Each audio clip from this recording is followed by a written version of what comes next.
Good afternoon, everyone. Thank you for joining our panel today. This is PAVE's 107th virtual panel titled, What do Automated Vehicles Mean for Law Enforcement Officers? My name is Tara Andringa, and I'm the Executive Director of PAVE, and super excited for this conversation. One of the things PAVE really likes to talk about is what do automated vehicles mean for our society? What are the changes and what do we need to think about? One of the really common areas of questions that we get is what does it mean for police officers? How do they stop an automated vehicle? Those kinds of questions. So we are so lucky to have two amazing panelists with us today, both of whom have history in law enforcement and currently work for AV companies. So we'll get to hear all sides. We have Gary McCarthy, who is a Senior Manager for Law Enforcement Interaction at Aurora. Thanks for joining us, Gary. And Brett Fabry, who is the Head of Law Enforcement Policy and Roadway Safety at Kodiak. Thanks you both for joining us today. Hi. And we also got a bunch of great questions from the audience, so we will try to include as many of those as we can today. I really want to just start off, both of you, as I said, have fantastic backgrounds that both get into law enforcement and AVs. Wondered if you could each just talk a little bit about your experience and what you're doing now and where you came from. Brett, do you want to go first? Sure. Thanks, Tara. So my name is Brett Fabry. I'm head of law enforcement policy for Kodiak. I've been in that position since December of 2021, which is when I retired actually from California law enforcement. So prior to joining Kodiak, I spent 30 years in California law enforcement. The last 23 was with the California Highway Patrol. And in my last role, I was an assistant chief. I was working in CHP headquarters where I had management oversight of CHP's commercial vehicle program and collision unit. And that included autonomous vehicle technology for California, which included heavy duty, light duty, and passenger vehicles. So in my role now for Kodiak is I spend a lot of time liaisoning with state law enforcement agencies as Kodiak looks to expand to new states from coast to coast. I also work with Kodiak's operations and maintenance teams to ensure that our trucks out there are the safest and the best maintained vehicles that are on the roadway. And Kodiak is all about safety, and I really just love that about Kodiak. My role with Kodiak was a pretty easy transition from law enforcement to working with a commercial vehicle company. Like I said, Kodiak is committed to safety, and that's just like law enforcement. And so my prior experience has definitely helped me in my new role, which I absolutely love because it's about making our roadways safer. And law enforcement plays such a critical role in safety on our highways. And so building comfort with law enforcement and working with this new technology is absolutely critical. And I'm just thrilled to be doing what I'm doing. Fantastic. And how about you, Gary? Perfect. Thanks for having me. Appreciate it. My name is Gary McCarthy. I'm the Senior Manager for Law Enforcement Interaction. We're here at Aurora. I'm going to kind of go backwards. I'm going to start my law enforcement career and build up to my AV career. But I started in law enforcement in 1994. I was a city officer for 13 years, and I went to the Arizona Department of Transportation. In my career, I was a motorcycle officer. I worked vehicular crimes for 10 years, which was serious injury, fatal collisions.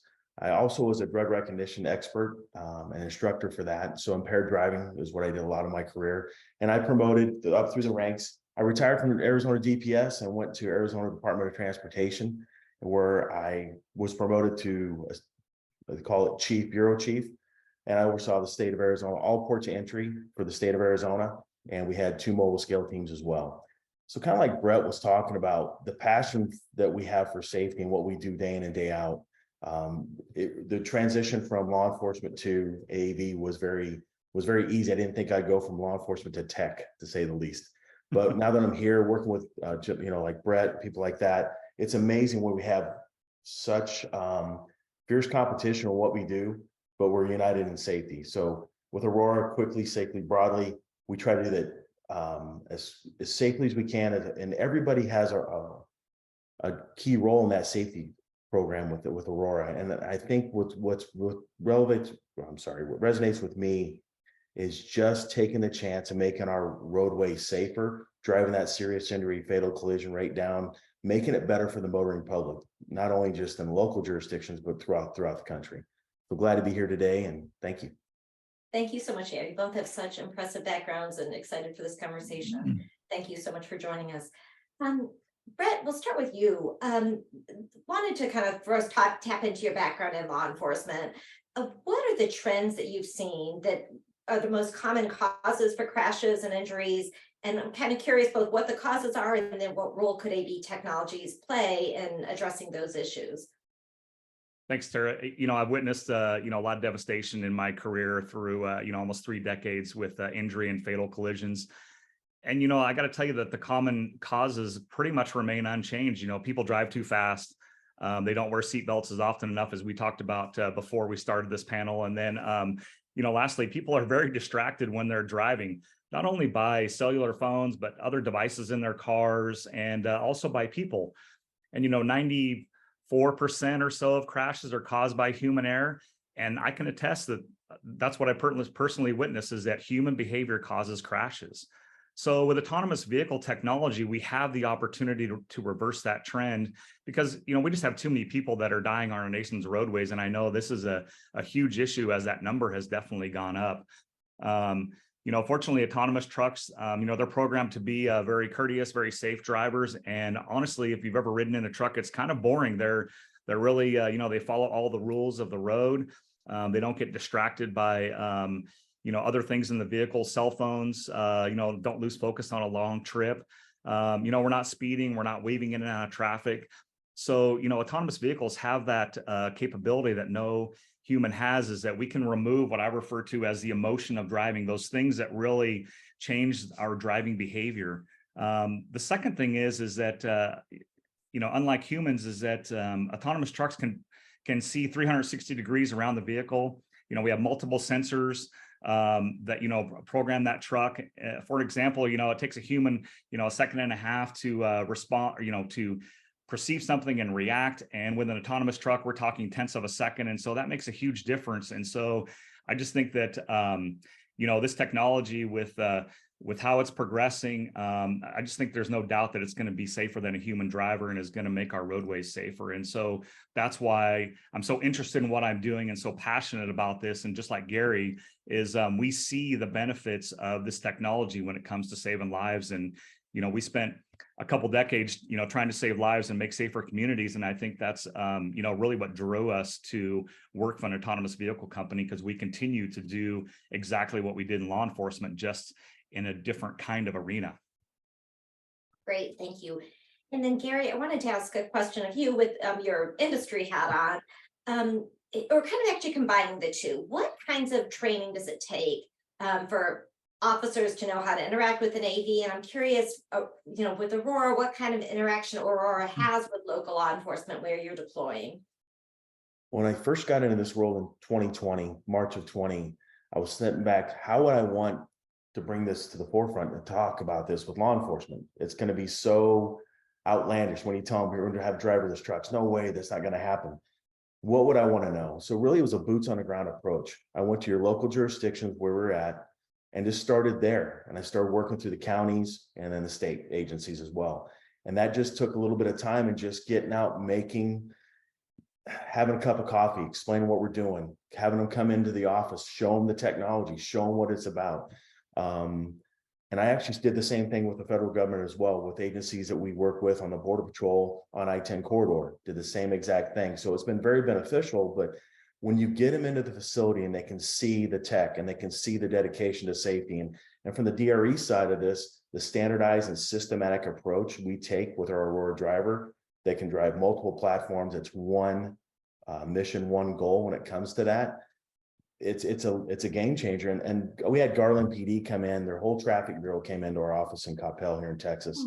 And a motorcycle cop, guys I rode with for 8.5 years. Oh, this is hocus pocus, it'll never go. By the end of the day, his quote was, I would put my family in this car. And I thought, what a great story to tell just for what we're doing, because he understands what we're doing. We've all been on those scenes, we've all done next to kin notifications and have that stamp of approval that we're going down the right path. Now, is there work to be done? Absolutely, but we're making the best effort to do all those things. And it's been pretty amazing dealing with law enforcement across the country. But I've actually worked with highway patrols across the country, 16 states so far, Commercial Vehicle Safety Alliance, FMCSA, So it's just building a ground roots effort, just showing them what it's about. Because how do you show someone in Wyoming what your tech is in Texas? So it's really just going out there and having a cup of coffee and showing the best you can and making the effort. Fantastic. Thank you. And I'll add one thing to what Gary said, is that cops are the most skeptical people out there. And that's why they're good at their job, because they don't take some things at face value. And, so if we can convince law enforcement, they convince their families and friends that, hey, this is really safe technology. Because when you're out there in the community and you don't know anything about autonomous vehicles, you're going to ask somebody that you know in law enforcement about what you think or what you know about these vehicles, and whether it's a passenger vehicle or a commercial vehicle, they're going to be pretty honest with you. And if Gary or I or somebody else that works in law enforcement for these companies gets a chance to talk with them, it's pretty convincing when they get asked these questions in the community. Yeah, absolutely. Thank you, Brett. Gary, we get a lot of questions from the audience about, in a really granular way, what happens. Like, how does a police officer stop a car that doesn't have a driver? Once the car is stopped, how do you question a driverless car about an incident? Can you talk a little bit about how the car, or how you communicate with the company, and just kind of how that process works? Yeah, so at Aurora, what we're working on now is we have a command center, and that command center will go back at a future state when we have driver out completely, that there's to be a number on the side of the vehicle. So the vehicle will recognize it's being pulled over. Now, all those scenarios they have to build into that is the police vehicle pulling the truck over. Is it going by? Is it going after another violator? Is it responding to a call? We're going to build all that technology into it, that AI into that. But once it's pulled over the shoulder of the road, on the shoulder, so we know by following the traffic incident management system, we want to be on the shoulder of the road get done as quickly as we can for the officer's safety. So the lockbox that we have is on the right side of the vehicle, the safest part of the vehicle. The 1-800 numbers there, they can call, they can interact with our command center dispatcher, which is, for those of you on the phone today, are very much like your command centers for police and fire. They'll have 24-hour service. They'll know exactly where you're at. You can interact with a law enforcement officer there. Once you do what you need to do on the side of the road, issue a citation, a warning, whatever it needs to be done. Or if it's in the event, it always comes up that of out of service violation. We're going to know out of an out of service violation with a tire or something goes on with the vehicle long before we see law enforcement. We'll already be pulled to the shoulder with our technology. But in case there's an issue, you can handle your business on the side of the road, put the documents back in the lockbox, tell the driver or tell the command center, I'm done, you're free to go. And that's what we're going to work on here in the next 2 weeks with the highway patrols coming to Pittsburgh. And we're going to start doing some of the video training for that interaction. And I'll have more to that in the next couple of weeks. I can provide more information on that, but we're actually starting to train with law enforcement to develop the videos to go out and do training once we get closer to driver out. Oh, that's fascinating. Thank you. Brett, we got a question from the audience about law enforcement using cameras and sensors built into AVs, and it kind of leads to a couple of questions. The audience member asked if there are opportunities for nearby police officers being alerted to reckless or dangerous behavior by other cars. And I'm curious, that sort of leads into a question about data sharing and if the information collected by the vehicle is available to law enforcement. Yeah, Tara. So, these trucks are full of cameras and sensors, and they can obviously definitely benefit law enforcement when it comes to investigating collisions involving autonomous trucks, or when one of our trucks has witnessed some type of an on-highway incident, even though we may not be involved. And I can tell you that I sincerely appreciate the amount of information that's available from that sensor suite. From when I used to investigate collisions, when you had collisions that were maybe a side swipe or two vehicles traveling in the same direction, it sometimes is really hard to figure out, what vehicle may have, veered into the lane of the other vehicle. And so, the sensor suite on these trucks can definitely help in those kinds of situations. And this information, it'll show what all vehicles involved in that incident were doing. And so, that sensor suite is very important.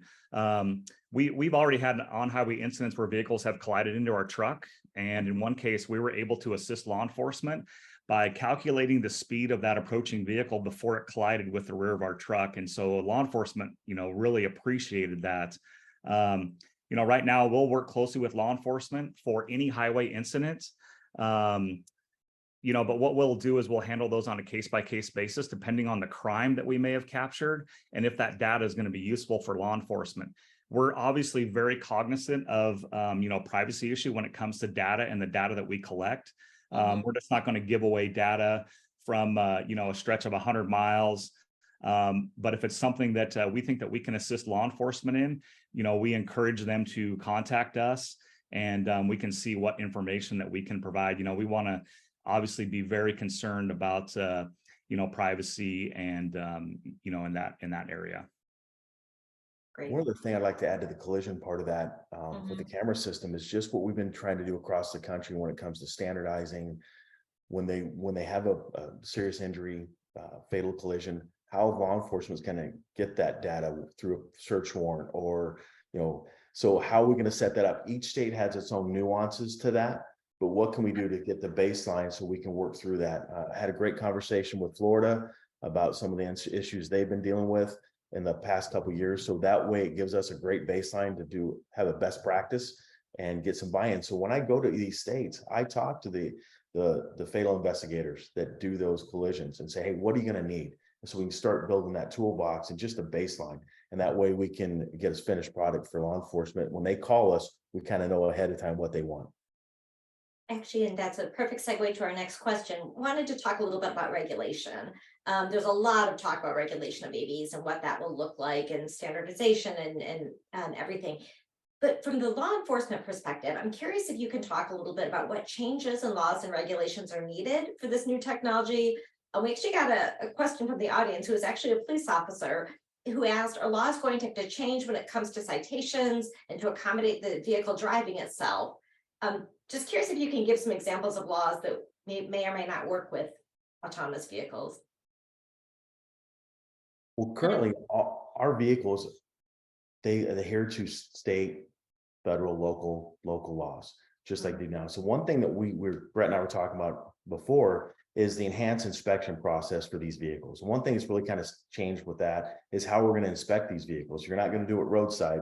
How are we going to do that? So CVSA had a working group for autonomous driving systems that industry, transportation, and law enforcement all got together and worked to come up with this enhanced pre-trip inspection, which is, for those of you on the phone to law enforcement, that's pretty equivalent to the level 1 roadside inspection that we're going to do before this vehicle launches. So the law enforcement officer in a future state will be able to access that data to see who has inspected the vehicle, which is a certified inspector from CVSA.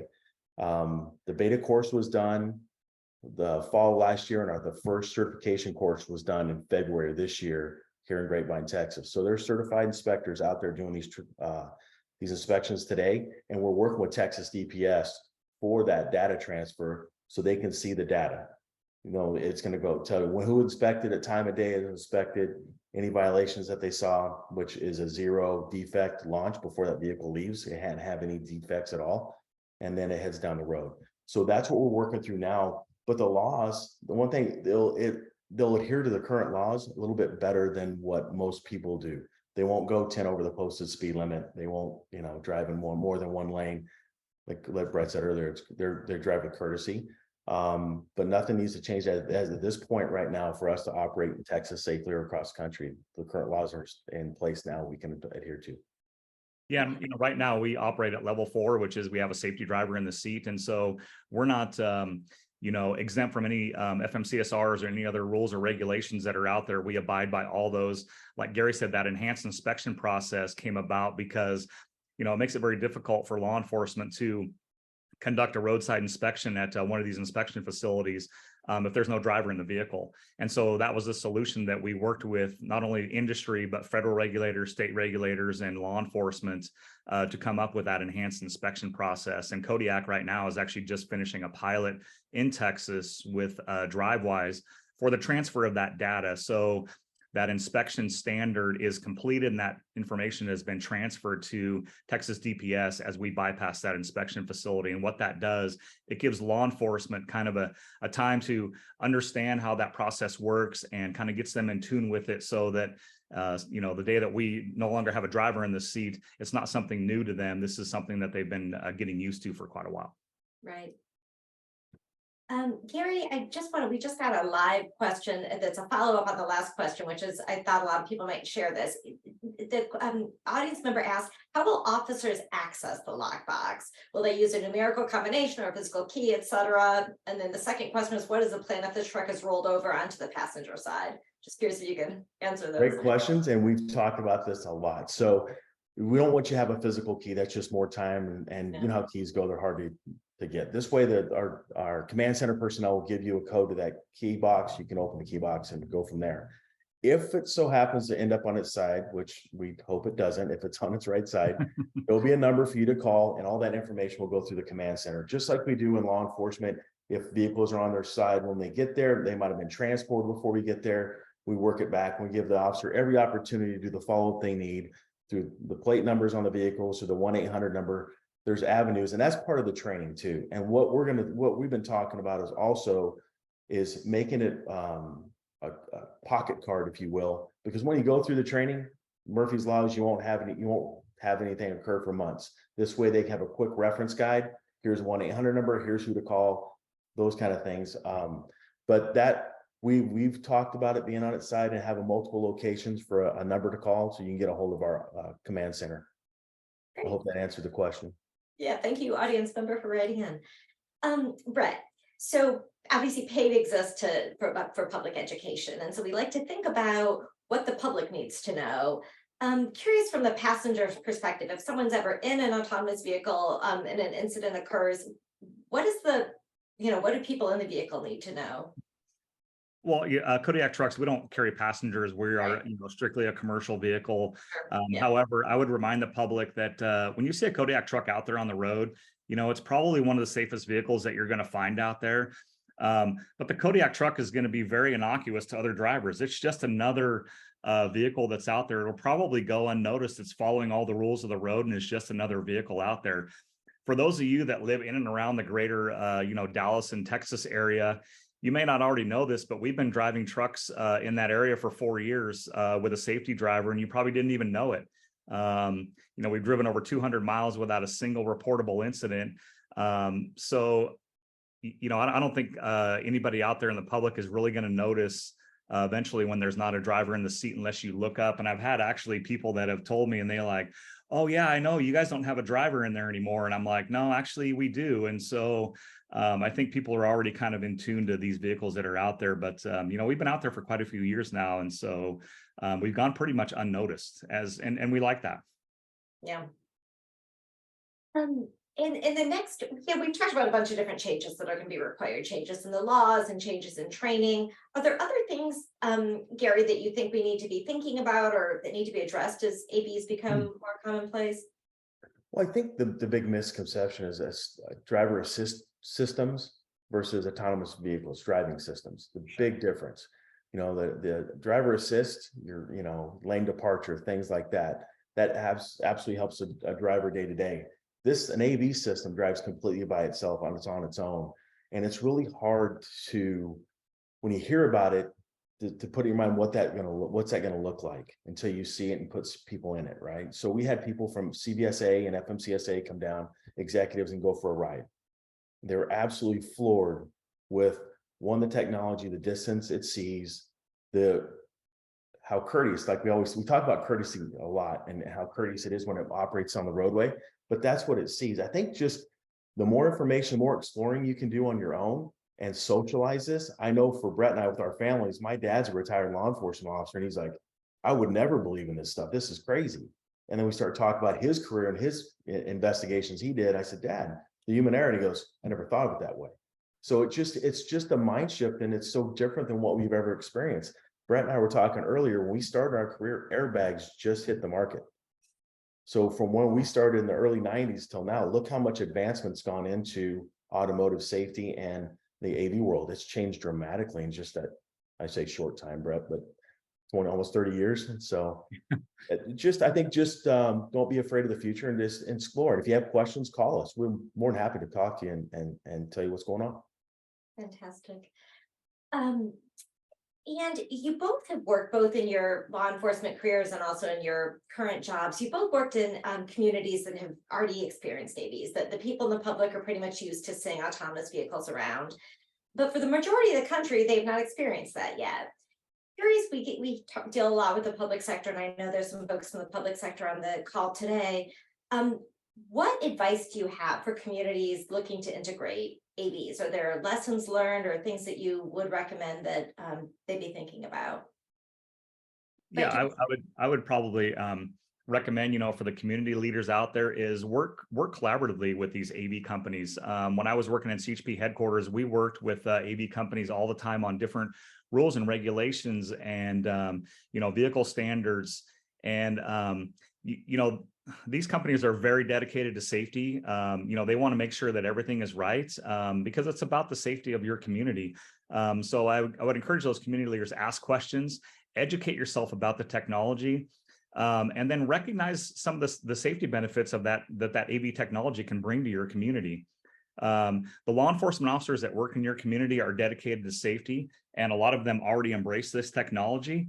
So I think that any lesson learned is that the benefit of this technology definitely outweighs the misconceptions that I believe some people have with autonomous vehicles.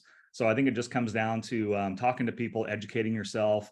There's a lot of information out there, and I think you'll find that there's a lot of good with AV technology. Okay. Gary, do you have any further thoughts on advice for? The one thing, I guess, for the people in government that are looking at this, look at the technology you have in your own cities and jurisdictions. Because what we talk about all the time is we talk about law enforcement that has computers in their cars and has access to things. Some officers don't have that. Some officers have radios in their cars, and that's all. So we have to work with across the board. You can go from Texas DPS to Big Springs to San Simon, Arizona, and you have to deal with all those law enforcement officers and first responders in between. So really, it's looking at I guess it'd be more of a holistic approach to how you're going to interact with AVs and what's your goal and dealing with them, and what's the best message for your community, what to do. And again, it comes down to meetings, several meetings. In fact, I met Brett doing a pitch to him when I was with a prior company at CHP headquarters. That's how wow. met, 2.5 years ago. So it's a big world, but it's a small community as well. And we know each other. So Absolutely. And I'll add that one thing that Gary and I do when we're out teaching, whether it's together or individually, is that we kind of make this promise or this pledge to law enforcement is that, if you stop one of our trucks and you get there and you realize that there's no driver in the seat, you should be able to finish that traffic stop in the same amount of time it would take if there was a driver there. And if that's not possible, then we haven't really done things correctly, and we need to be notified of that. And so we want to make sure, because we know from our prior experience that the most dangerous place is on the side of the road for law enforcement. So we want to make sure that we minimize that amount of time. So we do everything we can to ensure that that's what we do with our companies, is telling our operations team is that, hey, you cannot extend this stop any longer than if there was a driver in the seat, because we're concerned about the safety of law enforcement out there. Absolutely. Well, we are sadly out of time, but thank you both so much for the great conversation. Thank you for your service, and thank you for joining us today. To the audience, thank you so much for being with us today as well. And you can get more information at our website, pavecampaign.org. Thank you all. Thanks, Sarah. Thank you. Thank you.